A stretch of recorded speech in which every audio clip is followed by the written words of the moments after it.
वाह, ये मशीन क्या है? अरे ये तो चमक रहा है। हाँ, कितना मजेदार है। अरे नहीं, लाल बटन दब गया। मशीन हिल रही है बहुत तेज।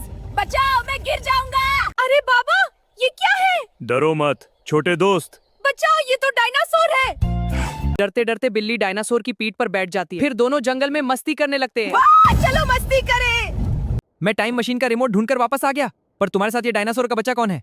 वो मेरे साथ डायनासोर वर्ल्ड से आ गया। चलो अंदर। अब बिल्ली और छोटा डायनासोर पूरे घर में शरारत करते हैं। हाँ, और फ्रिज का सारा खाना खत्म कर देते हैं। सब खा लेंगे।